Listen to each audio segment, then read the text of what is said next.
اللہ تعالی جل شانہ نے ارشاد فرمایا کہ اے محبوب تم ارشاد کر دو جو لوگ جانتے ہیں جو نہیں جانتے وہ برابر نہیں ہو سکتے۔ تو اس آیت کریمہ میں اہل علم کی فضیلت کو بیان کیا گیا ہے۔ اللہ تعالیٰ نے اہل علم کو دوسری مخلوق سے ممتاز کیا ہے اور ان کو عزت اور شرف اور رفعت کا وہ مقام نصیب کیا کہ حضور نبی رحمت صلی اللہ علیہ وآلہ وسلم کا یہ فرمان کس قدر کفایت کرتا ہے اور علم کی عظمت کو بیان کرنے کے لیے کتنا کافی ہے۔ فضل العالم علی العابد کفضل القمر لیلۃ البدر علی سائر الکواکب۔ فرمایا عالم کی فضیلت عابد پر، تہجد گزار پر، شب زندہ دار پر اس طرح ہے جس طرح تم میں سے ایک جس طرح 14ویں رات کے چمکتے ہوئے چاند کی فضیلت ستاروں پہ ہوتی ہے۔ اور دوسری حدیث میں یہ کلمات نور ہیں کہ فضل العالم علی العابد کفضلی علی ادناکم، کہ عالم کی فضیلت عابد پر اس طرح ہے جس طرح تم میں سے ایک عام آدمی پر میری فضیلت ہے۔ تو یہ کس قدر جو ہے وہ مدح ہے اہل علم کی کہ 14ویں رات کے چمکتے ہوئے چاند کی فضیلت جس طرح ستاروں پہ ہے اس طرح عام لوگوں پر بلکہ زاہدوں پر عالم کی فضیلت ہے۔ اللہ اکبر۔ تو یہاں عالم کا مقابلہ کسی دنیا کے ایسے شخص سے نہیں کیا گیا کہ جن کو لوگ حقیر سمجھتے ہیں، بلکہ عالم کا مقابلہ کیا گیا ہے شب زندہ دار سے، تہجد گزار سے، متقی اور پرہیزگار شخص سے عالم کا موازنہ کیا گیا۔ تو شب زندہ دار شخص، عابد، تہجد گزار، اعمال صالحہ بجا لانے والا، لیکن اس کے پاس علم کا نور نہیں ہے، اور دوسری جانب ایک عالم ہے اس کے پاس چراغ علم موجود ہے۔ تو اس سے اتنا فرق ہو گیا کہ فرمایا کہ عالم کی فضیلت عابد پر اس طرح ہے جس طرح 14ویں رات کے چمکتے ہوئے چاند کی فضیلت ستاروں میں ہے۔ اور اگر آپ مجھے پوچھیں اسلام کا دوسرا نام کیا ہے تو اسلام کا دوسرا نام دین علم ہے۔ میرے حضور پر پہلی وحی جو نازل ہوئی ہے وہ اقرا پڑھنے کے حوالے سے حکم نامہ ہے کہ آپ اپنے رب کے نام سے پڑھیے۔ تو ہمیں تلقین کی گئی اور حضور نے جس بات پہ ناز کیا وہ یہ تھا انما بعثت معلما، مجھے معلم بنا کر مبعوث کیا گیا۔ تو اس بات پر حضور علیہ السلام نے ناز فرمایا اور امت کو تعلیم حاصل کرنے کی ترغیب دی، اور ماں کی گود سے آغوش قبر تک تعلیم حاصل کرنے کی تلقین شریعت اسلامی میں موجود ہے، اور دنیا کا کوئی دین اس قدر علم حاصل کرنے کے لیے ترغیب نہیں دیتا جتنا اسلام نے ہمیں اس کا پابند بنایا ہے۔ اور عملی مظاہرہ بھی حضور علیہ السلام کی شریعت میں اس کا موجود ہے کہ جو عالم ہے اس کو ترجیح ہے باقی اس کے دوسرے مشارکات سے اور دوسری مخلوقات سے، حتیٰ کہ حضرت انسان کو جب شرف دیا گیا، فرشتوں پر تفوق دیا گیا، تو اس تفوق اور شرف کا سبب بھی علم ہے۔ آدم علیہ السلام کو کچھ چیزوں کے نام سکھائے گئے اور فرشتوں کو نہیں بتائے گئے، اور پھر فرشتوں کے سامنے وہ چیزیں پیش ہوئیں اور کہا کہ مجھے ان چیزوں کے نام بتاؤ، تو وہ عرض کرنے لگے کہ آپ ان چیزوں کے نام نہیں بتا سکتے اس لیے کہ ہمیں علم نہیں دیا گیا۔ تو پھر آدم علیہ السلام سے کہا کہ اے آدم تم ان چیزوں کے نام بتاؤ، تو وہ سکھائے گئے تھے تو انہوں نے ایک ایک چیز کا نام بتا دیا۔ تو تب اللہ تعالیٰ نے فرشتوں سے کہا کہ میرے اس شاہکار کو تم سجدہ کرو، تو فرشتوں کی پیشانیاں حضرت آدم علیہ السلام کے سامنے جھک گئی۔ تو فرشتوں کی پیشانیوں کے جھکنے کا سبب اور ان کا سجدہ ریز ہونا کس وجہ سے تھا؟ حضرت انسان کا شرف، اس کی عظمت کس چیز سے ظہور پذیر ہوئی؟ وہ حضرت آدم علیہ السلام کا ان اسما کو جاننا تھا جن اسما کو فرشتے نہیں جانتے تھے. تو علم کے سبب سے حضرت انسان کو اللہ تعالیٰ نے اس کے مشارکات سے بھی امتیاز کیا اور دیگر مخلوقات سے بھی اس کو ممتاز کر دیا. اسی طرح یہ علم ایک ایسی دولت ہے کہ جہاں بھی ہوگی وہاں امتیاز پیدا ہوگا اور وہاں تفوق باقیوں سے پہلے علم کا پیدا ہو جائے گا. حضرت امام رازی علیہ الرحمہ نے لکھا ہے کہ جب حضرت سلیمان علیہ السلام آ رہے تھے تو ایک چیونٹی نے کہا تھا جلدی جلدی اپنی بلوں میں داخل ہو جاؤ، اللہ کے نبی کا لشکر بے خبری میں تمہیں کچل نہ ڈالے. فتبسم ضاحکا من قولها، تو چیونٹی کی اس بات کو سن کر اللہ کے پیغمبر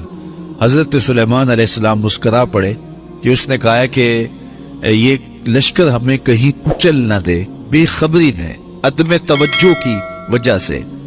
ہمیں دیکھ نہ پائے اور دھیان نہ ہو اور ہمیں کچل دے. تو امام رازی لکھتے ہیں کہ اس چیونٹی کو قیامت تک آنے والی چیونٹیوں کی ملکہ بنا دیا گیا. کیوں؟ اس لیے کہ وہ جانتی تھی کہ اللہ کے نبی کا تربیت یافتہ لشکر جان بوجھ کر ننھی جان کو بھی ضائع نہیں کر سکتا. اس کے اس علم کی وجہ سے اس کو باقی چیونٹیوں سے ممتاز کیا گیا اور قرآن نے اس صورت کے اس چیونٹی کے نام کی صورت اتاری. دیکھو ذات کی چیونٹی ہے لیکن قرآن میں جہاں انبیاء کے نام کی صورتیں ہیں، نبیوں کے خاندانوں کے نام کی، آل عمران ہے، سورہ یونس ہے، سورہ یوسف ہے، سورہ ابراہیم ہے، سورہ محمد ہے، جس طرح انبیاء اور پیغمبروں کے نام کی صورتیں ہیں، آپ قرآن کھولیں تو ایک صورت چیونٹی کے نام کی بھی ملے گی. سورہ النمل چیونٹی کے نام کی صورت. تو ذات کی چیونٹی لیکن عزتوں کی اس مسند پہ بٹھا دی گئی کہ قرآن نے اس کے نام کی صورت اتاری. تو اس کو یہ شرف کیوں دیا گیا، اس کو یہ عزت کیوں دی گئی؟ تو امام رازی فرماتے ہیں کہ وہ جانتی تھی کہ اللہ کے نبی کا لشکر بے خبری میں کسی ننھی جان کو بھی ضائع نہیں کرتا. اس علم کی وجہ سے اسے تفوق دے دیا گیا. جو کتا شکاری ہوتا ہے اس کو سکھایا گیا ہوتا ہے اور وہ جب اس کو بھیجا جاتا ہے شکار کے لیے اور اس کا مارا ہوا شکار جو ہے وہ جائز ہوتا ہے. اور اگر عام کتا جائے اور وہ کسی کو شکار کرے اور وہ مر جائے تو وہ جائز نہیں ہوگا. کیوں؟ اس لیے کہ جو سکھایا گیا کتا ہے اور جو نہیں سکھایا گیا کتا، دونوں کے شکار میں فرق ہے. تو اگر کتا بھی سیکھ جائے تو وہ باقی کتوں سے ممتاز ہو جاتا ہے، اور حضرت انسان اگر سیکھ جائے تو پھر وہ انسانوں سے ممتاز کیوں نہیں ہوتا؟ تو یہ شرف ہے حضرت انسان کا کہ وہ سیکھنے سے، علم حاصل کرنے سے اپنے دیگر افراد قوم سے ممتاز ہوتا ہے. تو اسلام نے ہمیں تعلیم حاصل کرنے کا درس دیا اور تعلیم میں صرف دینی علوم ہی نہیں ہے، ہمیں عصری علوم حاصل کرنے کی بھی ترغیب دی گئی. آج دنیا کے اوپر اتنی کثرت کے باوجود ہم ذلت و رسوائی کا شکار کیوں ہیں؟ اس لیے کہ ہم تمام علمی میدانوں میں پیچھے رہ گئے. جدید ٹیکنالوجی ہو، جدید سائنسی علوم ہو اور جدید دیگر عصری علوم ہو، تو وہ آج ان لوگوں کے پاس ہیں جنہوں نے بڑی بڑی اب ایجادات کی اور ہمارے سامنے ہیں، اور ہم لوگ جو ہیں وہ علمی میدان میں بہت پیچھے رہ گئے، جس کے نتیجے کے اندر آج ہم دنیا کے اوپر رسوا ہو رہے ہیں. تو ہمیں تکوینی علوم، عصری علوم حاصل کرنے کی تلقین بھی دی گئی اور ہمیں دینی علوم حاصل کرنے کی بھی تاکید کی گئی. ہوا یہ کہ ہماری درسگاہیں جو عصری علوم پر مشتمل ہیں وہ سوائے کلرک پیدا کرنے کی اور کچھ نہیں کر رہی، اور ہماری درسگاہیں جو دینی علوم پر مشتمل ہیں تو ان درسگاہوں سے صرف دین سیکھنے والے لوگوں نے لوگوں کی دینی ضروریات کو سیکھ کر کے ہی لوگ تک منتقل کیا اور آگے نہیں بڑھے، جس کے نتیجے کے اندر ایک تو ہمارا معاشرہ دو حصوں میں تقسیم ہو گیا. ایک لبرل طبقہ آ گیا اور ایک دینی طبقہ آ گیا، اور ہر آنے والا دن اس خلیج کو بڑھاتا چلا جاتا ہے۔ کاش کہ ایسا ممکن ہو کہ عصری درسگاہیں اور دانشگاہیں جو ہیں ان میں دینی علوم کو داخل کیا جائے، تاکہ ہماری جو عمومی نسل ہے وہ دین سے بے بہرا نہ ہو۔ لیکن ہر آنے والا دن جب طلوع ہوتا ہے تو ہم خبر سنتے ہیں کہ فلاں نصاب سے بھی فلاں مضمون نکال دیا گیا اور فلاں نصاب سے بھی فلاں مضمون نکال دیا گیا، تو ادھر جو دینیات انتہائی تھوڑی سی اشک شوئی کے لیے رکھی گئی ہے وہ بھی روز سکڑ رہی ہے، اور دوسری جانب جو درسگاہیں ہیں تو ان کا جو دینی نصاب ہے وہ بھی شارٹ ہو رہا ہے، اور مدارس جو ہیں ان کے اوپر پابندیاں جو ہیں وہ بہت ساری جو ہیں وہ عائد کر دی جاتی ہیں۔ اور تیسری بات یہ کہ درسگاہوں کا حجم ہی اتنا کم ہے کہ وہ معاشرے کے اندر دینی آگہی کی ضروریات کو پورا نہیں کر رہے، اور پھر ہوتا یہ ہے کہ درسگاہوں میں علم و تعلیم کو حاصل کرنے والے عمومی طور پہ معاشرے کے اندر ان لوگوں کا انتخاب کیا جاتا ہے، اور والدین ایسے بچوں کو بھیجتے ہیں جو کہ دیگر میدانوں کے اندر جو ہیں وہ چل نہیں سکتے ہیں، تو پھر ظاہر ہے جس طرح کی انویسٹمنٹ کی ہوگی تو نتائج بھی اس طرح کے ملیں گے۔ تو اس وقت ان امور کی بہت زیادہ ضرورت ہے کہ جو ہماری عصری دانشگاہیں ہیں ان میں دینی علوم کے لیے کوشاں ہوا جائے، لیکن وہ چونکہ ریاستی سرپرستی میں ہیں، میرے اور آپ کے بس کا روگ نہیں ہے، اور جو پیچھے منصوبہ ساز بیٹھے ہوئے ہیں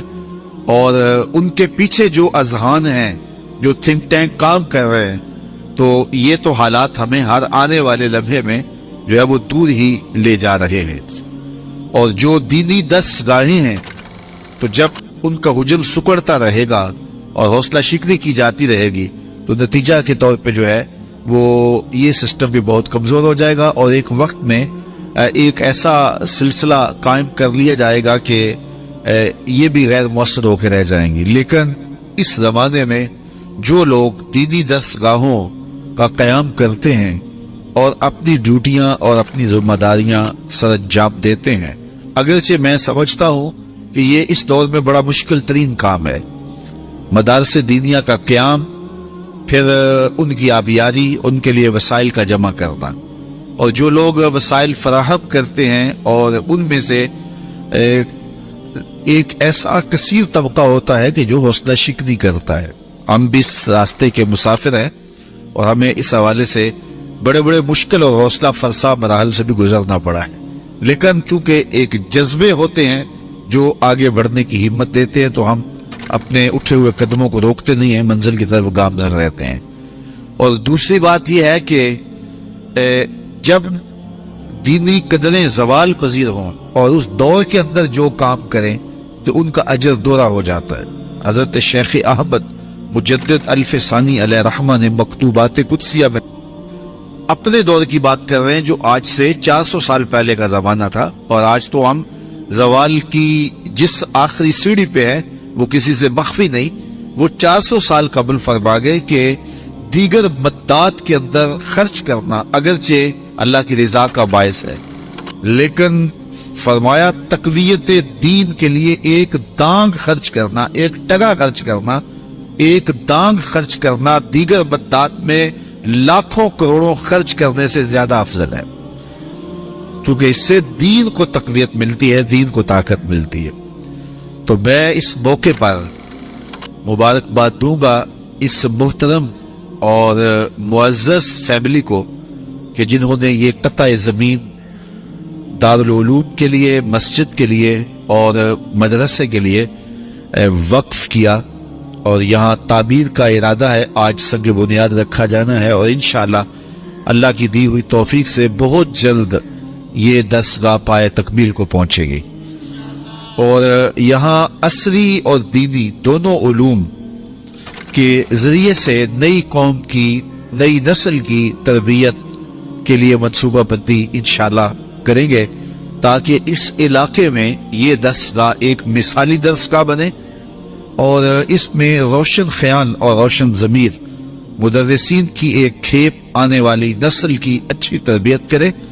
اور وہ جو ہے وہ شعوری طور پہ خدمت دین متین کے جذبوں سے سرشار ہو کر کے آنے والے دور کے جو چیلنج ہیں ان کا مقابلہ کر سکیں۔ ادارۃ المصطفیٰ کی جو خدمات ہیں اس حوالے سے وہ اپنی بساط کے مطابق انشاءاللہ پیش کرتا رہے گا، اور یہ معزز خاندان، یہ فیملی جنہوں نے یہ بیڑا اٹھایا، اور آپ سارے لوگ ان کے ساتھ دست و بازو ہوں گے، اور یہ برلب سڑک قطع زمین جو میسر آیا انشاءاللہ یہ بہت جلد اس علاقے کا ایک بہت بڑا خوبصورت عالی مرتبت جو ہے وہ مرکز ہوگا، اور اس سے پھوٹنے والی ضیائیں آفاق کے ایک ایک گوشے میں پھیلیں گی، اور یہاں سے نور و نکھت اور روشنی نکلے گی، اور نسل نو کے لیے، نو نہالان ملت کے لیے یہ ایک اچھا گہوارہ تربیت بنے گا، اور یہاں سے تربیت پا کر کے جو ہے وہ نو نہالان ملت امت کی بہتری کے لیے اپنا مقدور بھر فریضہ سر انجام دیں گے، اور یقیناً جنہوں نے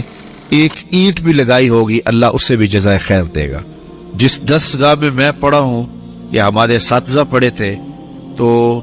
جن لوگوں نے اس درسگاہ میں جو ہے وہ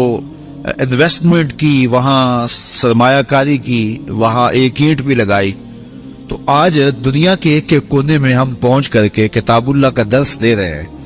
اور سینکڑوں ہزاروں نہیں لاکھوں نوجوانوں کی زندگیوں میں تبدیلی آئی ہے، تو کیا اس اجر و ثواب کا حصہ انہیں نہیں ملے گا جنہوں نے اس درسگاہ کے اندر ایک اینٹ بھی فراہم کی تھی، اور پھر گزرتے ہوئے لوگ یہاں نماز بھی پڑھیں گے اور مسجد کی برکات بھی نصیب رہیں گی، اور رسول کریم نے ارشاد فرمایا جس نے تتر کے گھونسلے کے برابر بھی مسجد تعمیر کی۔ تو آپ تو دیہاتوں کے رہنے والے ہیں، تو تتر کا گھونسلہ کتنا بڑا ہوتا ہے، ایک آدھی اینٹ کا بھی نہیں ہوتا، تو جس نے تتر کے گھونسلے کے برابر بھی مسجد کی تعمیر کی، رسول کریم فرماتے ہیں قیامت کے دن اللہ تعالیٰ اس کو جنت میں محل نصیب کرے گا۔ اتنا بڑا صلہ اس کے لیے رکھا گیا ہے جس نے ایک تتر کے گھونسلے کے برابر، ایک آدھی اینٹ کے برابر مسجد کی تعمیر کی ہے۔ تو یہ اتنا بڑا قطع زمین برلب سڑک، اس کو اس عظیم کاز کے لیے، اس عظیم کام کے لیے، اس عظیم مقصد کے لیے اور اس عظیم مشن کے لیے وقف کر دینا، یقیناً یہ اس پورے خاندان کے لیے عزتوں کا سبب بھی ہوگا، آخرت کی بہتریوں کی ضمانت بھی ہوگا، اور اس پورے علاقے کی نسل نو کے لیے، نو نہالان امت کے لیے ایک بہتر ذریعہ ہوگا۔ جو لوگ یہاں سے برکت، فیض، روشنی حاصل کریں گے تو یقیناً ان کو ثمرات نصیب ہوں گے۔ میں دعا گو ہوں خاص طور پہ جو ہے وہ اس فیملی کے لیے اور ان کے جملہ متعلقین کے لیے اور اس علاقے کے تمام لوگوں کے لیے جو اس درسگاہ کی بنیاد میں آج شامل ہو رہے ہیں، اور اللہ ہمیں وہ جلد دن نصیب فرمائے کہ ہم دوبارہ جب یہاں آئیں تو اس کا آج سنگ بنیاد رکھا جا رہا ہے، اور پھر ہم اس درسگاہ کا جو ہے افتتاح کر رہے ہوں، اور یہ خوبصورت درسگاہ پھر پورے علاقے کے اندر ایک جو ہے وہ روشن استعارہ نور بن جائے، مینارہ رحمت بن جائے، گہوارہ تربیت بن جائے، اور اس کے صدقے سے کئی لوگوں کی زندگیوں کے اندر روشنیاں، اجالے اور نور و نکھت نصیب ہو۔ اللہ مجھے آپ کو اپنی رحمتوں کے سار میں رکھے، اللہ میرے وطن کی حفاظت فرمائے، اللہ اس ملک میں نظام مصطفیٰ کی بہار نصیب فرمائے، آپ جتنے لوگ آئے ہیں سب کو قبول فرمائے۔ وقت چونکہ اتنا مختصر ہے تو اس عنوان سے زیادہ لمبی گفتگو کرنے سے قاصر ہوں، تو جو باتیں آپ تک پہنچائیں اللہ انہی میں اثر کی شیرینی رکھ دے۔